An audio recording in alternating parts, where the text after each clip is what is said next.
conciencia y el cosmos, un camino hacia nuestro propio cosmos interno, una producción de UXIM, Centro de Servicio Planetario.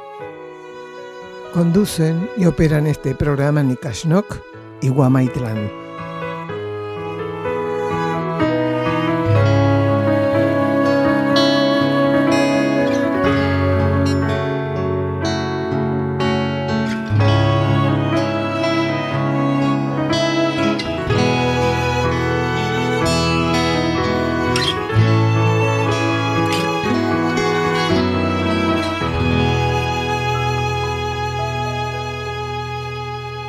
Estos programas, estos podcasts, están extractados de las charlas, de los estudios, así les llamamos, porque es la forma de estudiar la cosmosofía, que Daniel Gagliardo ofrece en forma gratuita en el campo Sierra del Cielo, al norte de Córdoba, todos los días miércoles y sábados. Además están basados también en la bibliografía de UXIM, que son todos los libros escritos por Daniel Gagliardo, los cuales pueden encontrar en castellano traducidos al búlgaro, inglés, francés y portugués en luzdelvalle.com.ar, también en Amazon y en Mercado Libre. El Centro UXIM, Sierra del Cielo, se puede visitar para participar de estos encuentros que mencionábamos con Daniel y también realizar estadías compartiendo la actividad diaria con los que aquí moramos. Se encuentra en las sierras de Córdoba, paraje Quebrada de Luna, camino a Ongamira, a 16 kilómetros de Capilla del Monte. Las estadías y todas las actividades que ofrece UXIM son libres y sin cobro de aranceles, incluyendo alimentos y hospedaje. Más información visita uxim.org.ar. Encontranos también en Facebook e Instagram. Además, toda la música que vamos a estar escuchando hoy es original de UXIM.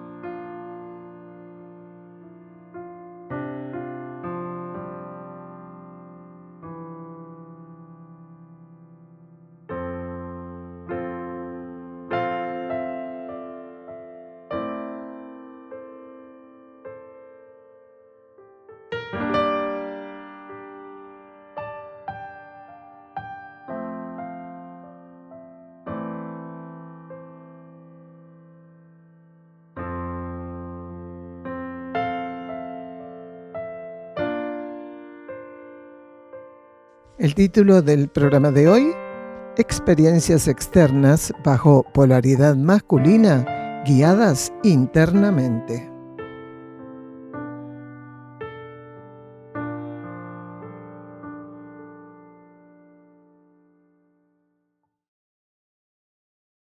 Si el guerrero desconoce cuándo es el momento de abandonar el combate y la recia lid, el universo del que forma parte corre peligro.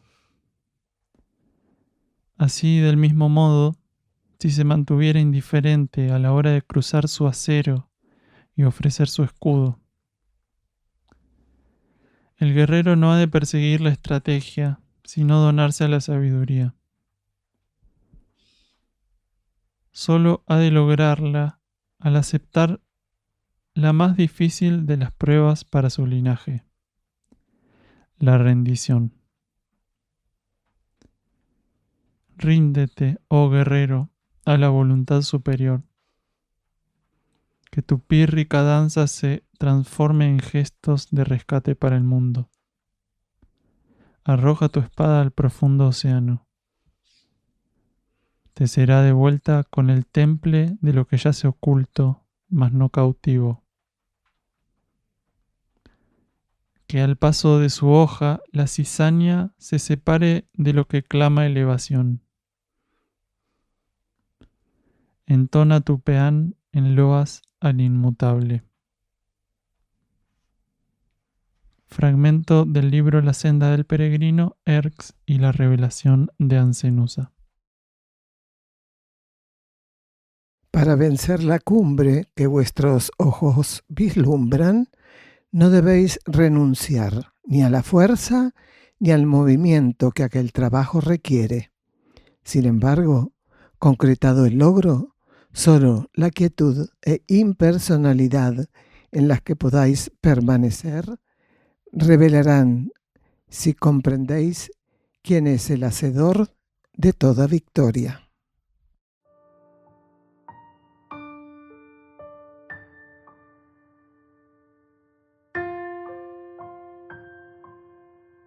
Bien, repetimos entonces el tema, el título del día de hoy: experiencias externas bajo polaridad masculina guiadas internamente.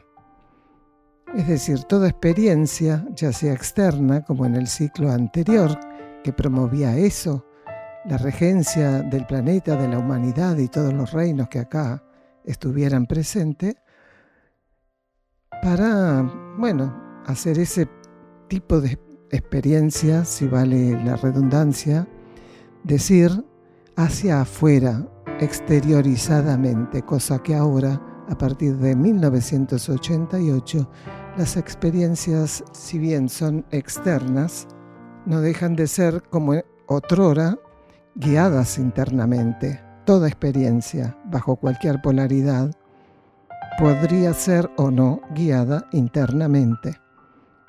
En estos momentos de interiorización está como más impulsado el encuentro de esa guía interna.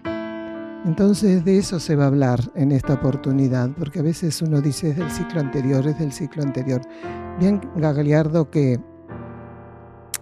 explica, nos acompaña, nos esclarece cuando hay cosas que son del ciclo anterior que no son para este ciclo, pero sí lo fueron para el anterior, donde todo era para ir a buscar hacia afuera lo que, bajo nuestra evolución era lo que correspondiera, ¿no es cierto? En cambio ahora se busca más el interior, ya no lo positivo ni lo negativo, sino que encontremos la respuesta neutra. Entonces, el primer bloque lo titulamos Los milagros y un segundo temita, el pan ofrecido por Jesús, una instrucción. ¿Qué función tienen los milagros? Consultan.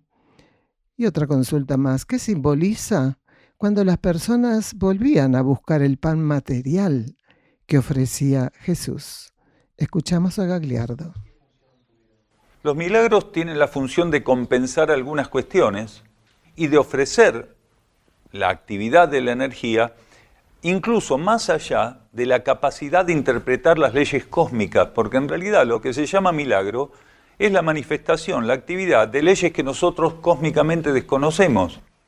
Por ejemplo, existen leyes, la ley de la gracia, que es una ley que es subsidiaria de la ley de karma, que permite que la conciencia interna del individuo pueda actuar cuando es necesario. Existe la ley de la gracia en dos componentes, gracia menor y gracia mayor. Dependiendo la necesidad de un individuo, puede intervenir a través de la ley de la gracia el alma directamente con un potencial que se llama o se denomina en ese sentido gracia menor, o la mónada, la conciencia espiritual superior, como gracia mayor. Eso está oculto para la conciencia humana. Y a veces uno dice, ocurrió un milagro, y en realidad lo que ocurrió simplemente es que el alma, a través de su poder sobre esa ley de gracia menor, o la mónada, bajo el aspecto superior de gracia mayor, están interviniendo. ¿Qué dicen? Ocurrió un milagro. Sí, claro, ocurrió un milagro porque nosotros no tenemos conocimiento, sino muy limitadamente, de la mayor parte de las leyes más groseras que en el contexto kármico podemos experimentar. Nosotros tenemos, discursos, tenemos un montón de trabajo literario, científico sobre la ley de gravedad, por ejemplo. ¿Algo más ridículo de perder tiempo con eso? Sin embargo, es así. Y un montón de leyes parecidas a esas. De eso se ocupa una humanidad como la nuestra. De hacer realmente enunciados tremendos, súper científicos, ley de gravedad, de cuestiones físicas, de estupideces mayores, a las cuales pusimos en un podio que no les corresponde, porque nada puede tener un interés mayor para todos nosotros que la vida cósmica. Y esas leyes que, por estar mirando continuamente el ombligo material, pasan totalmente desapercibidas para nosotros. Venimos atrasados. O sea, venimos insistiendo compulsivamente, obsesivamente, psicopáticamente sobre aspectos de la materia con los cuales había que hacer un repaso y seguir caminando hacia arriba y nos quedamos ahí como estúpidos.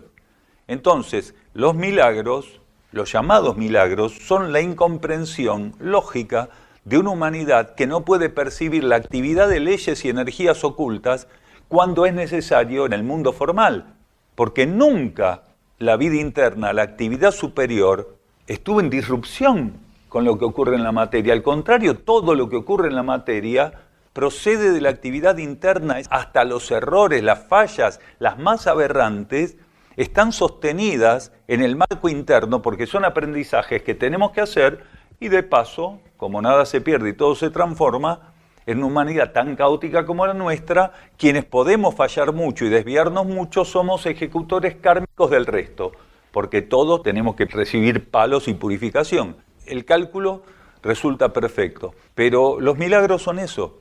En una civilización bajo ley evolutiva superior no existe ese término. ¿Por qué? Porque las humanidades bajo ley evolutiva superior, no importa en qué escalón de la ley evolutiva superior, tienen una comprensión absoluta de todo aquello que su conciencia, en el rango que transitoriamente tiene que ensayar, registra. Es decir, no hay nada que diga, ¿y qué pasó acá? Esto es un milagro. Claro, nosotros sí, si somos chimpancés con forma humana. Creo que un chimpancé está más liberado de nuestra estupidez, porque ningún chimpancé hace mal el rol de chimpancé, pero nosotros, nuestro rol, ningún burro hace mal el rol de un burro, por lo cual no sé por qué pensamos que somos burros cuando no sabemos hacer las cosas, pues el burro sabe muy bien hacer lo que tiene que hacer, nosotros no. Primero tenemos que destacar que oculto entre esa masa de personas que volvían a él después de haber comido el pan, muchos venían por el pan espiritual, porque el todo está en todo. Entonces, cuando él ofreció ese pan, puso a prueba a los materialistas, como también puso a prueba a aquellos que iban a registrar que en ese pan material había algo que ningún panadero podía poner. Entonces, en el conjunto estaban los dos polos, las dos polaridades con todas las graduaciones que entre dos polos pueden existir. Entonces, lo que estaba haciendo de algún modo es una instrucción, estaba ofreciendo una instrucción, una enseñanza a una humanidad que nunca dejó esa posición en su mayor parte. Insistimos, en el conjunto había seres que iban por las dos cosas, porque nunca un elemento material los había alimentado tanto. Habían aprendido a registrar en ese trozo de pan, eran panes grandes que se rompían con la mano y se repartían. Entonces, estaban las dos cosas ahí, y era un aprendizaje para unos y para otros, y era un aprendizaje que quedara documentado para que sigamos viendo que la humanidad hoy hace lo mismo, que se acerca donde le conviene nada más. Y la esencia de las cosas siempre queda soslayada. Algunos no iban por el pan material cuando volvieron, pero la mayoría sí. Vamos a un silencio bajo formato musical.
En su aprendizaje del dominio de las leyes materiales, el ser debe aprender a reconocer las sombras que su excesiva polarización con el universo concreto provoca. Es por las referencias propias de la proyección de las mismas que debe aprender a orientarse hacia la luz. Para aquel que se encuentra en la oscuridad, el más mínimo destello se torna un rayo conducente. Por lo tanto, para cooperar con el estado actual de la humanidad de superficie, un individuo solo necesita ofrecer a la misma aquella porción de luz con la que estableció un humilde y genuino vínculo.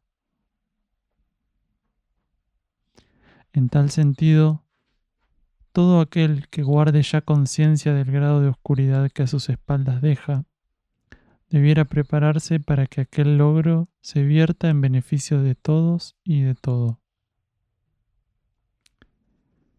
Del libro La senda del peregrino, Erx y la revelación de Ancenusa.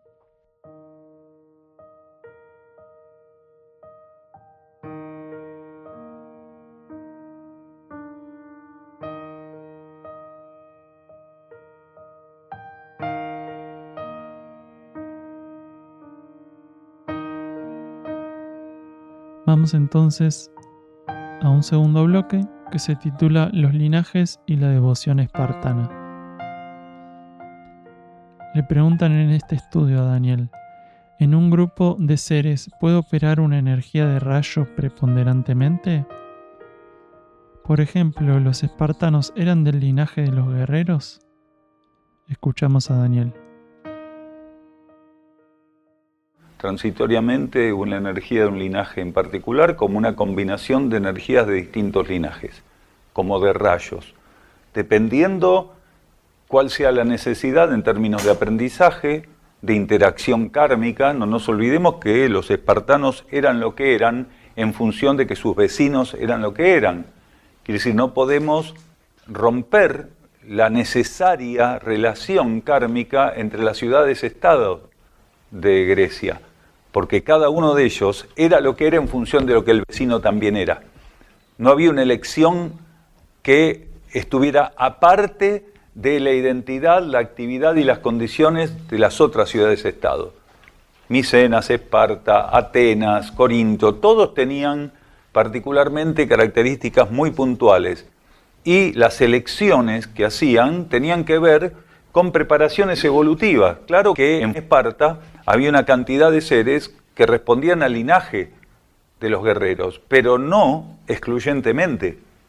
No excluyentemente.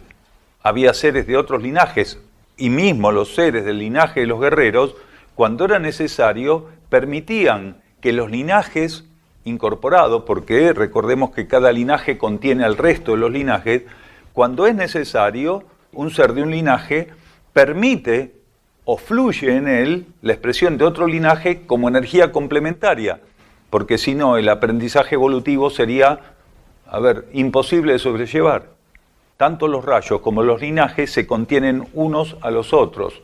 Entonces, según la instancia evolutiva, pueden combinarse, puede preponderar. Un ser que es del linaje de los guerreros, en ciertas etapas, puede participar de situaciones donde prepondere otro linaje que no es el del guerrero. Y esto no quiere decir que el ser va a tener conciencia de eso. Generalmente cuando ocurre eso, lo que se percibe es un favorecimiento, una flexibilidad en la conciencia del ser. El ser lo vive como una forma de atender más fluidamente lo que ocurra.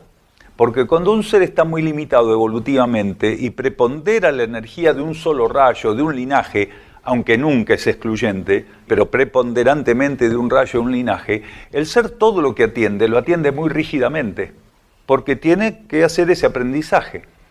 A medida que el desglose, la expresión de un linaje conteniendo a otros, permite que aquellos otros empiecen a asomar, a participar, a aportar, el ser lo que va sintiendo es mayor flexibilidad. Entonces, no es extraño que nosotros pudiéramos entender que en los espartanos, habiendo un linaje central como el de los guerreros, otros linajes subsidiarios fluyeran continuamente, permitiéndoles, sobre todo en ciertas etapas de Esparta, permitiéndoles llegar a lo que llegaron, porque ninguna nación preponderantemente, ni ningún ser preponderantemente esclavizado, por decirlo de algún modo, limitado, encapsulado en una sola energía de linaje, de rayo, preponderantemente, puede hacer lo que ellos hicieron en esa etapa. Hubo 2 siglos, casi 3 siglos, donde los espartanos comandaron todo. Los espartanos pudieron generar ciertas condiciones, pudieron vivir en base a ciertos avances y a ciertos logros que no eran tan comunes, eran bastante extraordinarios en el momento. Entonces ahí tenemos que darnos cuenta que había un enriquecimiento, que no se trataba estrictamente de que eran guerreros, porque había momentos donde el linaje de un sabio y de un profeta, o de los gobernantes, Leónidas era un guerrero, pero actuó con una condición de gobernante excepcional, que es otro de los linajes, porque si no, él no hubiera podido tomar la decisión que tomó. ¿En función de qué? De saber que si iba con 300 soldados, y también fueron más, pero 300 fueron los iniciales, después se sumaron otros. Al ir con esos soldados, él estaba tomando una determinación que solamente, realmente un estadista, un gobernante genuino puede tomar. Porque si no, él se hubiera quedado en esa, como un guerrero obediente. Los éforos le dicen, no se puede ir para ese lado, no por ahora, estamos en ceremonias, en festividades religiosas, usted no se puede mover, se hubiera quedado ahí y que se caiga todo. Sin embargo, el gobernante que surge en él toma la decisión adecuada. ¿Para qué? Para salvaguardar no solo a Esparta, sino a toda Grecia. Eso fue un gesto que excede el del guerrero. La única manera en que uno puede generar un puente efectivo entre un individuo y un conjunto es que alguien precisamente opere como puente. Entonces, el que hubiera un mayor, un adulto, que sirviera como referente para aquel que se estaba formando de los 8 años para llegar a ser un guerrero espartano, era muy importante, porque era quien le iba a hacer entender, transmitir y vivenciar la importancia de formar parte de este conjunto. ¿Por qué? Porque él era uno del conjunto, lo instruía y lo iniciaba en todo sentido, sexual, social, como guerrero, en todo sentido lo hacía. Y en ese momento era necesario, tan necesario que precisamente el éxito del carácter espartano dependía de que eso funcionara así durante generaciones y generaciones. Entonces era necesario, porque no se puede tomar un chico y meterlo en la milicia sin que haya un soporte, porque es un verdadero soporte psicológico, psicofísico. No nos olvidemos que los nenes espartanos no iban al colegio, permanecían con la madre. 7, 8 años permanecían con la madre, después se los llevaba y el cambio de vida era tremendo, aunque con la mamá no estaban siendo tratados como los nenes de ahora. Las mujeres espartanas eran terribles, no se le hacían fácil a los nenes, quiere decir, los estaban preparando para lo que seguía, indudablemente. Era lógico que así funcionara, era una necesidad. Y el Estado espartano, en ese sentido, había logrado una síntesis, una austeridad muy grande a nivel filosófico, psicológico, y, aunque parezca contradictorio, una devoción muy grande, porque eran seres mucho más espirituales que los atenienses, siendo que la filosofía, como la conocemos en Occidente, nace en Atenas. No eran más espirituales los atenienses que los espartanos.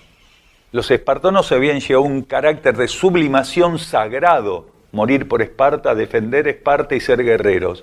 Es decir, realmente eran sacerdotes con espada y con lanza. ¿Entiende?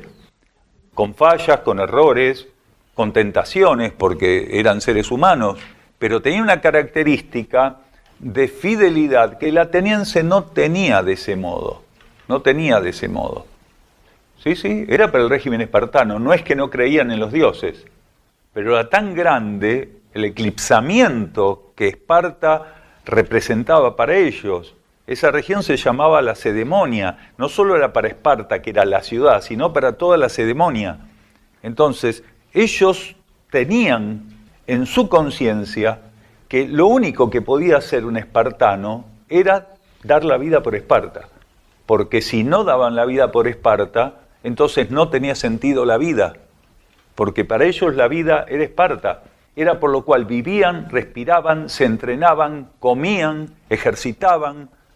Toda su forma de vida tendía a fortalecerlos como tales, mientras que en Atenas la cosa era muy disipada, muy disipada.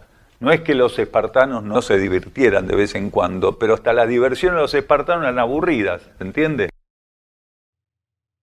Bueno, muy interesante, un poco de historia desde la óptica cosmosófica, ¿no? Una historia vista con profundidad. Está muy bueno saber todas estas cosas y es necesario tener en cuenta que todo esto, bien repitió Daniel algunas veces, pero lo vamos a seguir confirmando, que todo esto pertenecía a una etapa, ¿no? No hay que trasladarlo a este momento porque sería una locura. Pero en esa etapa era algo elevado para esas conciencias vivir de esa manera y era lo que ellos necesitaban. Entonces, lo que la cosmosofía dice es que ellos alcanzaron cierto nivel, ¿no? Se acercaron al arquetipo para esa etapa. Pero sí tener en cuenta siempre eso, el contexto social, cultural, histórico, en el cual se dan ciertas experiencias evolutivas, ¿no? En contraposición con lo que es otra etapa en estos momentos de la humanidad y del planeta, ¿no es cierto? A partir de 1988, al cambiar la polaridad, la regencia planetaria, todo cambió. Entonces, como historial óptimo, ¿no es cierto? Como dijiste, como saber un poco de historia cósmica y que esas experiencias externas también eran propiciadas y cuidadas desde el interior. Claro, es poder ver la esencia, ¿no? De esas experiencias. Es intentar ir ahí y no quedarnos con la cáscara. Y muchas veces Daniel en los estudios también ha comentado que la energía de Uxim, o que Uxim mismo, el centro de servicio planetario, tiene la energía espartana, dice, ¿no? Y también ha dicho franciscana, un poco franciscana, un poco espartana, lo hemos escuchado. Por la austeridad. Exacto, por la austeridad y por algunas otras cosas, ¿no? También la tarea que se hace acá es ardua, esto de la fidelidad a un propósito único, es un poco, bueno, llevar esos principios espartanos a algo que corresponde para esta etapa, ¿no? Que se supone que, además, bueno, teniendo en cuenta esto que venimos hablando también de que esta etapa es de corte femenino, planetario, ¿no? Como decíamos antes, ¿no? No buscar ni lo positivo ni lo negativo, porque eso ya correspondió al aprendizaje del ciclo anterior. En estos momentos, lo que tenemos que hacer al sintonizar nuestro interno es, en lo posible, aquel que pueda, bajar la energía neutra a los niveles materiales. Esto corresponde a esta etapa. ¿Y esa energía neutra qué es? Porque está bien, lo decimos, ¿no? La energía neutra proviene de nuestro ser interno. Mínimamente de nuestra alma. Claro. Pero para aquellos que están escuchando y que nunca han escuchado estas informaciones, tal vez se preguntarán a qué nos referimos con energía neutra o a qué se refiere la cosmosofía con lo neutro. A veces se puede interpretar como tibieza, se puede interpretar también como indiferencia. Alguien que es neutral es indiferente, pero no, esto va por otro lado. La energía neutra, como proviene de nuestro ser interno, responde a necesidades superiores, ¿no? Necesidades que la personalidad no puede captar por sí misma. Con sus herramientas materiales no puede percibir. Entonces, la personalidad, al entregarse, al donarse a su ser interno, puede llegar a recibir las informaciones necesarias, los impulsos necesarios para efectivizar en la materia esta energía neutra que es interna. Entonces, ¿cómo se va a revestir esto que es neutro? No lo sabemos. ¿Cómo se va a revestir? También va a formar parte de esos estímulos internos. Va a estar adentro del paquete de la información interna que el alma o la mónada le dan al ego y a la personalidad. Pero no tenemos que tener preconceptos de qué es una acción neutra, ¿no? Porque es una cuestión vibratoria, son patrones vibratorios. Hay cosas que nos pueden parecer a simple vista negativas, observándolas superficialmente, pero pueden tener una energía interna, pueden estar sustentadas por una energía interna y viceversa. También puede haber cosas que nos parezcan súper positivas y que en realidad sean de corte neutro. Y bueno, y así podemos mezclar todo. Hay cosas que también nos pueden parecer positivas o que sean positivas, pero y por eso mismo no estarían contribuyendo con el bien común o con las necesidades universales, ¿no? Porque recordemos que todo lo que es necesidades, en el sentido más profundo de la palabra necesidad, tiene que estar sustentado por esos núcleos internos. Entonces, por eso Huamaitlan recién decía que en esta etapa de la humanidad ya no estamos para trabajar con acciones positivas, porque esas acciones positivas vienen de la personalidad, de la percepción que puede llegar a tener la personalidad de qué es lo que hay que hacer, ¿no? Está pasando tal cosa, entonces vamos a ayudar de tal manera. Bueno, muchas veces ayudar no ayuda, ¿no? La compasión, la energía de la compasión, la cosmosofía explica que la compasión es comprender las necesidades en profundidad, ¿no? Y actuar en consecuencia. Entonces, un ser compasivo no va a estar utilizando energías positivas ni negativas. No podemos soslayar lo que antes se mencionó, que esta regencia planetaria mudó a partir de 1988, es decir, estaba el planeta y todos sus reinos regidos por la energía masculina, y ahora a partir del 8 del 8 del 88, regidos por la energía femenina, que es la que propicia y estimula al ser humano, especialmente, a responder de forma neutra, como recién explicó el hermano, ¿no es cierto? Porque solo la energía neutra, estamos en un momento de transición planetaria, estamos en un momento de terminación de la ley de karma, donde se propiciaban las experiencias positiva y negativa. Primero haríamos todo lo negativo hasta que vamos reconociendo que eso no es correcto y vamos alternando, descubriendo y alternando positivo con negativo, pero eso es una experiencia hermosísima que propicia la ley de karma. Y ahora también la ley de karma en los finales de la transición, porque ya entrando la energía femenina, propicia justamente eso, encontrar la vertiente interior para que nos lleve con esa respuesta neutra a divinizar la materia y así acercar a la humanidad y al planeta o aquellos que puedan sintonizar e irradiando para el planeta y la humanidad toda a las puertas del cosmos. Vamos a un silencio bajo formato musical.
Bueno, se habló de los linajes, ¿no es cierto?, en el pueblo espartano. Entonces vamos a leer fragmentos de la nota número 11 del cuaderno de notas número 2, donde habla de linajes. Todos los niveles de existencia y de conciencia necesitan de parámetros evolutivos para su expresión. A medida que el despertar monádico se torna realidad a un mayor número de individuos de este planeta, la posibilidad de una expresión más madura de los linajes jerárquicos o cósmicos comienzan a percibirse. Estos linajes se tornan extensiones de las energías arquetípicas. Los patrones vibratorios que canalizan son fundamentales en el trabajo de conducción de la conciencia humana hacia la consumación del propósito único de la existencia. Solo con el despertar intuitivo y espiritual es que nos podemos relacionar conscientemente con lo que representan estos linajes. En algún momento, todos los seres llegan a la síntesis de estas energías de corte jerárquico.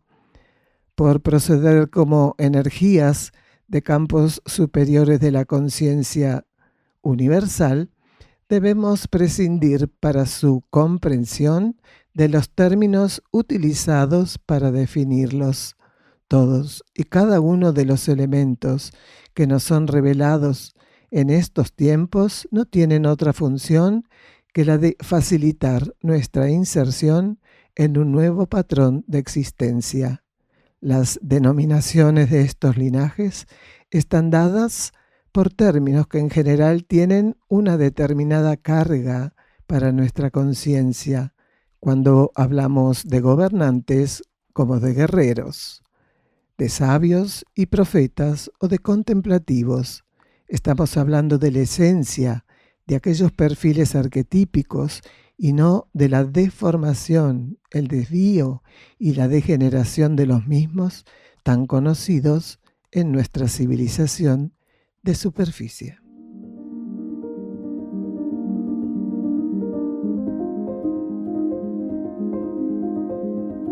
Bloque número 3, titulamos La reorganización de Esparta y el arte de la guerra. Daniel Gagliardo continúa hablando sobre la forma de vida de los espartanos y la reorganización de su patria, es decir, de Esparta. Y luego preguntan, ¿en la humanidad hay un linaje preponderante en estos momentos? Y finalmente también consultan si se puede hablar de lo que se llama la Atenas de oro. Escuchamos a Gagliardo.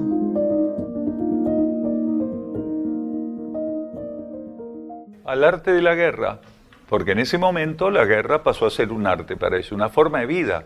Cuando ellos tenían alfareros de alta capacidad, orfebres de alta capacidad, quiere decir, distintos artesanos, ellos eran un pueblo más de la región, con una tendencia a ser beligerantes, pero nada por encima de los otros. Entonces, a partir de que hubo una reorganización, el que reorganizó todo Esparta fue Licurgo. Licurgo fue a Esparta lo que Solón fue a Atenas. Solón fue quien reorganizó, quien puso en orden las leyes atenienses, y Licurgo lo hizo en Esparta. Nada más que Licurgo hizo un trabajo tremendo, porque de la nada lo que surgió a través de Licurgo fue una organización estatal y de nación que hacía que los guerreros no tuvieran que trabajar y que solo fueran guerreros.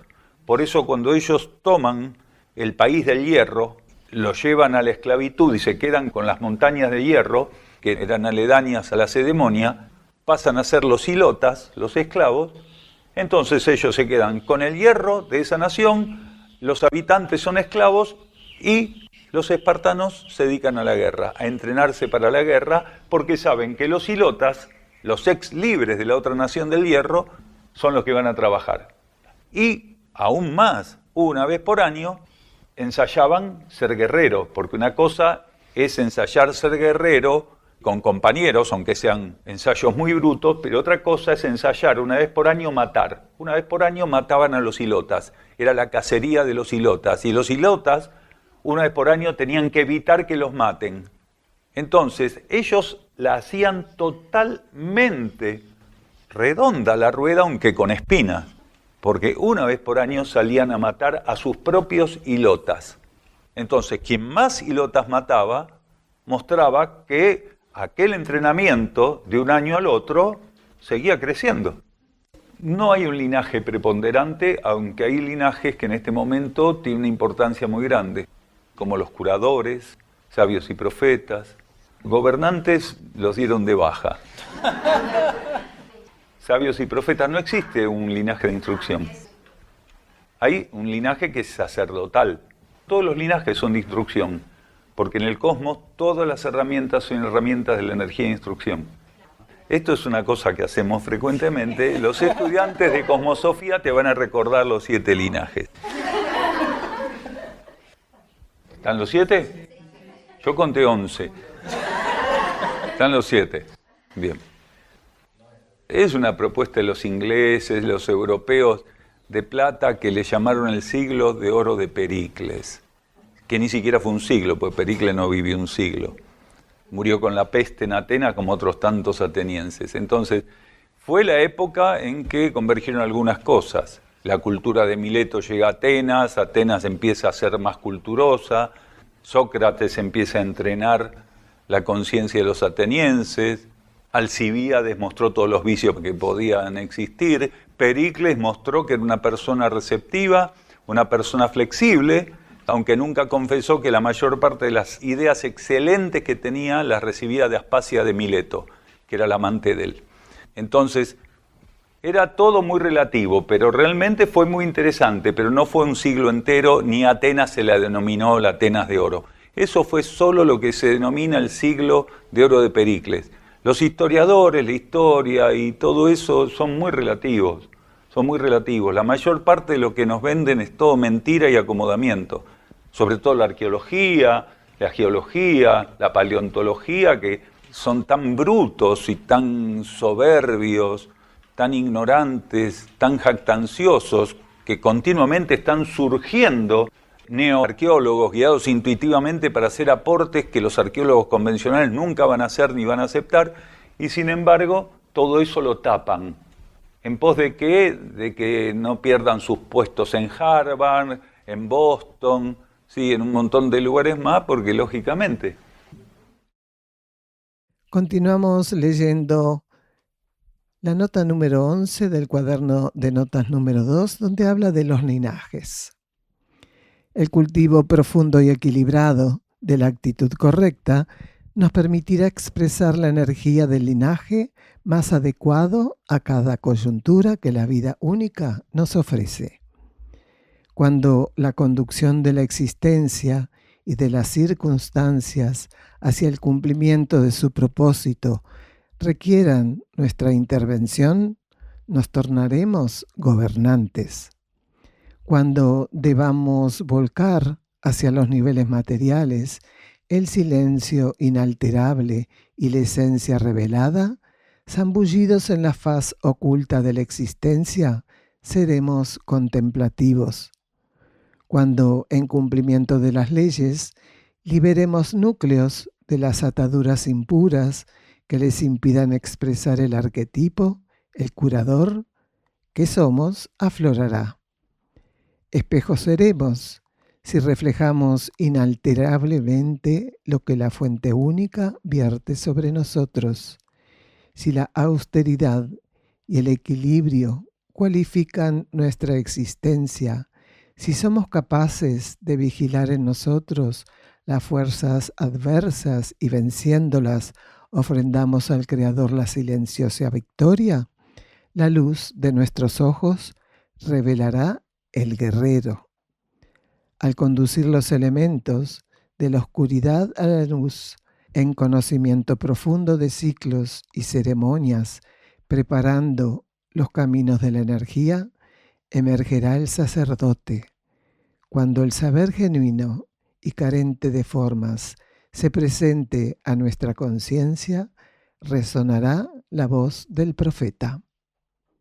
Llegados los tiempos, donde los seres de este planeta, con una conciencia unificada y un nuevo código genético, puedan expresar elevadamente las energías de estos linajes jerárquicos, el propósito a alcanzar por esta humanidad, por la conciencia planetaria y por el sistema solar, recibirá una importante e inédita asistencia. Avanzamos entonces el título del próximo programa. Bajo ley de karma, nada queda fuera de la ley de purificación. Vamos a ir cerrando entonces con una lectura más de La senda del peregrino, Erx y la revelación de Ancenusa. Prestad atención. No hagáis como aquellos a los que hace 2000 años se les dijo, vigilad y orad. ¿No aprendisteis de vuestros consumados errores? La energía que devoráis en desvíos es irrecuperable en estas condiciones planetarias. Ayunad de todo aquello que os aleja del propósito. Abrid las puertas a la energía que hacia él os elevará. Para posarse sobre vosotros, el ave de la gracia solo espera que retiréis aquello que se lo impide. Despejad. Cumplid con lo que la ley os otorga. Nos despedimos en gratitud hasta el próximo programa de la conciencia y el cosmos. Un camino hacia nuestro propio cosmos interno.